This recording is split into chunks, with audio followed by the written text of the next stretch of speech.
اعوذ باللہ من الشیطان اللعین الرجیم بسم اللہ الرحمن الرحیم۔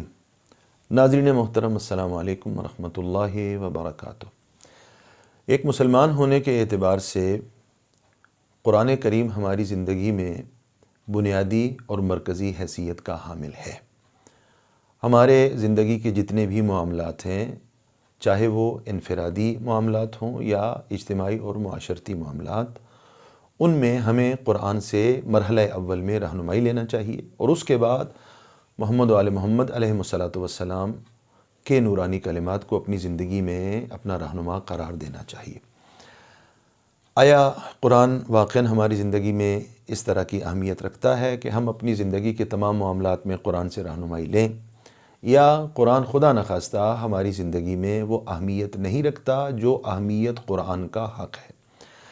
پیغمبر خاتم صلی اللہ علیہ وآلہ وسلم کے نورانی کلمات ہوں یا خود قرآن کی آیات کریمہ، دونوں سے ہمیں یہ نقطہ ملتا ہے کہ قرآن کے بغیر کامیابی کا تصور ممکن نہیں ہے۔ جس طرح کے پیغمبر خاتم صلی اللہ علیہ وآلہ وسلم کی مشہور و معروف حدیث ثقلین سے یہ پتہ چلتا ہے کہ اہل بیت علیہ الصلاۃ والسلام کے دامن سے دور رہ کر بھی کامیابی کا تصور نہیں کیا جا سکتا۔ پس ایک ہاتھ میں دامن قرآن، دوسرے ہاتھ میں دامن اہل بیت علیہ الصلاۃ والسلام، پیغمبر خاتم کی حدیث کی روشنی میں کامیابی آپ کا اور ہمارا مقدر بن جائے گی۔ وَإِنَّهُمَا لَن يَفْتَرِقَا حَتَّى يَرِدَ عَلَيَّ الْحَوْض۔ ان دونوں میں جدائی ممکن نہیں ہے یہاں تک کہ یہ پیغمبر کے بقول صلی اللہ علیہ وآلہ وسلم حوض کوثر پر پیغمبر کی خدمت میں اکٹھے حاضر ہو جائیں گے۔ قرآن بنا بری ہماری زندگی میں اس کو انتہائی اہمیت کا حامل ہونا چاہیے اور تمام معاملات میں ہمیں قرآن سے رہنمائی لینی چاہیے۔ اب ایک سوال میں آپ کی خدمت میں رکھتا ہوں، ایک بہترین زندگی اگر ہم معاشرے میں گزارنا چاہتے ہیں تو قرآن آیا ہماری رہنمائی کرتا ہے، یا خدا نخواستہ ہمارے خیال کے مطابق قرآن میں ایسی کوئی رہنمائی موجود نہیں ہے؟ میرے خیال میں دوسرا سوال یا دوسرا جو پہلو ہے وہ بالکل بھی معقول نہیں ہے کہ قرآن میں ہمارے لیے کوئی رہنمائی موجود نہیں ہے۔ حقیقت یہ ہے کہ ہم جو رہنمائی بھی قرآن سے لینا چاہیں، قرآن ہماری رہنمائی کرنے کے لیے تیار ہے اور اللہ رب العزت نے اس میں ہماری رہنمائی فرمائی ہے۔ آج کی اس گفتگو میں ہم آپ کی خدمت میں 2-3-4 مطالب قرآنی آیات کی روشنی میں پیش کرنے کی کوشش کریں گے، اور اس میں اپنی بات نہیں ہوگی، صرف آیات قرآنی کو ذکر کریں گے کہ اگر ہم ایک مثالی شخصیت بننا چاہتے ہیں، اگر ہم چاہتے ہیں کہ معاشرے میں ہمیں ایک مثالی شخص کے طور پر، ایک آئیڈیل پرسنالٹی کے طور پر، ایک ایسی شخصیت کے طور پر جانا جائے، پہچانا جائے کہ جو کسی بھی اعتبار سے کوئی مشکل نہیں رکھتی، واضح سی بات ہے کوئی مشکل نہیں رکھتی، معصوم کی بات یا عصمت کی بات نہیں ہے، یعنی انسان ہونے کے اعتبار سے جو اپنے اندر کمالات کو لا سکتا ہے، وہ کمالات قرآن کی نظر میں کیا ہو سکتے؟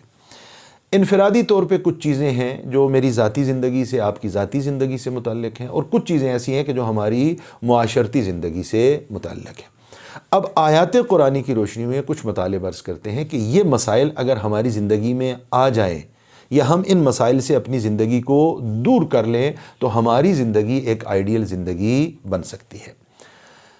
قرآنی تعلیم میں یا قرآنی آیات کی روشنی میں اگر دیکھنا چاہیں تو قرآن ہمارے اٹھنے، بیٹھنے، چلنے، پھرنے، کھانے، پینے، گفتگو کرنے یا زندگی کے دیگر مراحل میں ہمیں رہنمائی کرتا ہوا نظر آتا ہے۔ چلتے ہیں قرآن کی بارگاہ میں، پوچھتے ہیں قرآن سے، اللہ کے کلام سے کہ اے اللہ کے کلام، ہمیں یہ بتا کہ اگر ہم معاشرے میں زندگی گزارتے ہوئے چلنا چاہتے ہیں تو ہمارا چلنا کیسے ہونا چاہیے؟ قرآنی تعلیمات کی روشنی میں اگر کوئی شخص مثالی شخص اور آئیڈیل شخص بننا چاہتا ہے تو اس کے چلنے کا انداز ہر انداز نہیں ہے، بلکہ وہ انداز ہے جو اللہ نے اپنے کلام میں فرمایا۔ سورہ مبارکہ لقمان آیت نمبر 18 کیا ارشاد ہوا؟ اللہ فرماتا ہے وَلَا تَمْشِ فِي الْأَرْضِ مَرَحًا۔ مثالی انسان بننا چاہتے ہو، آئیڈیل بننا چاہتے ہو، تم چاہتے ہو کہ دنیا تمہاری اس چال کو، تمہارے چلنے کو پسند کرے اور اس پر کوئی انگشت نمائی نہ کرے، قرآن کہتا ہے میں سلیقہ بتائے دیتا ہوں وَلَا تَمْشِ فِي الْأَرْضِ مَرَحًا، خبردار زمین پر اکڑ کر مت چلنا، اپنی چال میں عاجزی لے کے آ جاؤ، اپنی چال میں انکساری لے کے آ جاؤ، تمہارے رویے سے، عملی رویے سے انکساری کا اظہار ہونا چاہیے۔ اگر اس چال کے بارے میں قرآن کی رہنمائی سے ہم آگے بڑھیں تو سوال کرتے ہیں اللہ کے کلام سے کہ ہمیں یہ فرما دے کہ ہم گفتگو کرتے ہوئے اپنا لہجہ، اپنی آواز کیسے رکھیں۔ آیا قرآن میں اس حوالے سے رہنمائی موجود ہے یا موجود نہیں ہے؟ سورہ مبارکہ لقمان آیت نمبر 19، ارشاد رب العزت ہے وَغْضُضْ مِن صَوْتِكَ، اپنی آواز کو دھیما رکھو، اپنی آواز کو اونچا نہ کرو۔ اور قرآن ہی میں پھر آگے چل کر یہ ارشاد بھی ملتا ہے، اے بندہ مومن، اے بندہ مسلمان، آواز اونچی کر کے کیا سوچتا ہے، کیا سمجھتا ہے؟ فرمایا اِنَّا أَنْكَرَ الْأَصْوَاتِ لَصَوْتُ الْحَمِيرِ، کہ وہ عجیب و غریب آواز کہ جس کو انسان پسند نہیں کرتا، وہ گدھے کی آواز ہے۔ بس اپنی آواز کو دھیما رکھو گے تو قرآنی تعلیم کے مطابق تمہاری آواز ویسی ہو جائے گی جسے اللہ بھی پسند فرماتا ہے اور اللہ اپنے قرآن میں اس کو یاد بھی کرتا ہے۔ نظر کیسی ہو، نگاہ کیسی ہو، اور کون سی نگاہ وہ ہے کہ جس نگاہ کو اپنا کر میں اللہ کی نظر میں، قرآن کی نظر میں ایک مثالی شخص کے درجے پر فائز ہو سکتا ہوں۔ سورہ مبارکہ طٰہٰ میں ارشاد فرمایا وَلَا تَمُدَّنَّ عَيْنَيْكَ إِلَىٰ مَا مَتَّعْنَا بِهِ، کیا فرمایا؟ اے رسول، دنیاوی زندگی کی اس رونق کی طرف اپنی نگاہیں اٹھا کر بھی نہ دیکھیں۔ آپ کی نگاہ دنیا کی طرف نہیں ہونی چاہیے، آپ کی نگاہ خالق دنیا کی طرف ہونی چاہیے۔ نگاہ ایسی ہو، نظر ایسی ہو، اور اس کے فوراً بعد کسی بھائی کے ذہن میں سوال آ جائے گا کہ میرے کان کیسے ہونے چاہیے، میری سماعت کیسی ہونی چاہیے؟ وہ بھی اللہ نے سورہ مبارکہ حجرات میں ارشاد فرما دیا، آیت نمبر 12 میں ارشاد ہوا وَلَا تَجَسَّسُوا، کسی کی ٹوہ میں مت رہا کرو اور تجسس بھی نہ کیا کرو۔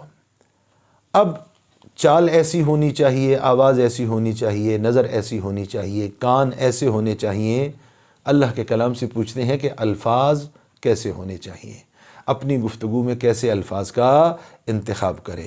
سورہ مبارکہ بقرہ آیت نمبر 83 میں اللہ رب العزت ارشاد فرما رہا ہے وَقُولُوا لِلنَّاسِ حُسْنًا، لوگوں سے حسن گفتار سے پیش آؤ، لوگوں سے اچھے انداز میں گفتگو کرو۔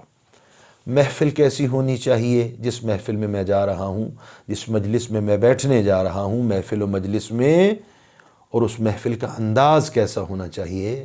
سورہ مبارکہ حجرات آیت نمبر 12 میں ارشاد ہوا وَلَا يَغْتَبْ بَعْضُكُمْ بَعْضًا، تم میں سے کوئی اپنے دوسرے بھائی کی غیبت نہ کرے۔ اور پھر آگے چل کر ارشاد فرمایا کیا تم اپنے مردہ بھائی کا گوشت کھانا پسند کرو گے؟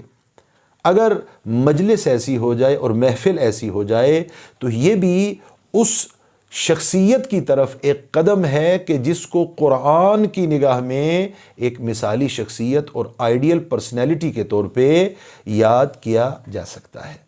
اور کھانا پینا کیسا ہونا چاہیے، دسترخوان کیسا ہونا چاہیے، دسترخوان پر جو نعمتیں اللہ نے عطا فرمائی ہیں وہ لے کے آ رہے ہیں وہ کیسی ہونی چاہیے؟ اس کے لیے سورہ مؤمنون آیت نمبر 51 میں ارشاد فرمایا کلوا من الطیبات، کلوا من الطیبات، یعنی اے پیغمبر پاکیزہ چیزیں کھاؤ، اور کہیں ارشاد فرمایا کلوا واشربوا ولا تسرفوا، اور کھاؤ اور پیو مگر اپنے دامن کو اسراف سے بچا کے رکھو۔ ناظرین محترم، اپنی رفتار، اپنی گفتار، اپنی نگاہ، اپنی سماعت، اپنے گفتگو کے دوران الفاظ کا چناؤ، اپنی محفل کا چناؤ، اور اپنے دسترخوان پر لائے جانے والی نعمتوں کا انتخاب، اس کو اگر ہم قرآن کی تعلیمات کی روشنی میں حاصل کرنا چاہیں تو قرآن اس طرح سے ہماری رہنمائی کرتا ہے۔ خداوند متعال سے دعا ہے ہمیں قرآنی تعلیمات کو پڑھنے، سمجھنے اور ان پر عمل پیرا ہونے کی توفیق عطا فرمائے۔ والسلام علیکم ورحمۃ اللہ وبرکاتہ۔